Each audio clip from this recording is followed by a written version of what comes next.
The rising rates that we've been reading about in Germany, other places in Europe, has that had any impact on bookings in those areas where they do see rising rates again? Well, Europe, we saw almost double occupancy Q3 versus Q2.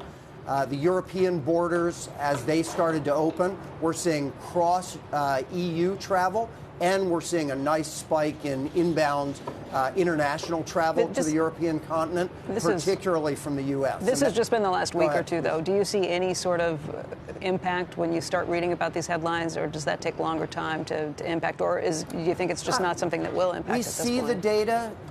Yeah, we see the data in real time, but we've not seen any measurable change over the last week or two. Thanks.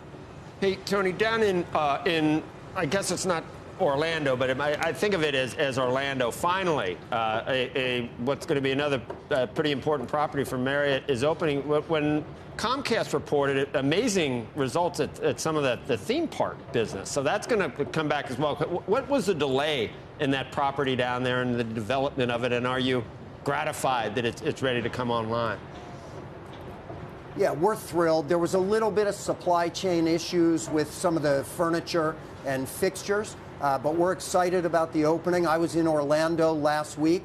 Our hotels were full, and maybe most encouragingly, while you saw lots of leisure travelers, as you might expect, lots of business travelers and lots of folks walking around with group meeting name tags. So Orlando is coming back very strong. And obviously, this is leisure travel that we're seeing. Business travel will be lagging by how much, do you think? And does it get back to 90%, 100%, 120%? What do you really think happens there?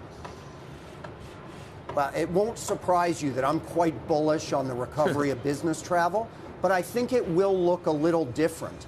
I was in Europe a month ago, and in the course of my 12-day travels, I was a business transient traveler, I was a group meeting attendee, and I even snuck in a little leisure travel. So I think this blending of trip purpose might be a little hard to figure out exactly trip purpose, but we feel really good. And what we hear from our customers, especially those that are in client-facing businesses, they want and need to get back on the road and get in front of their clients.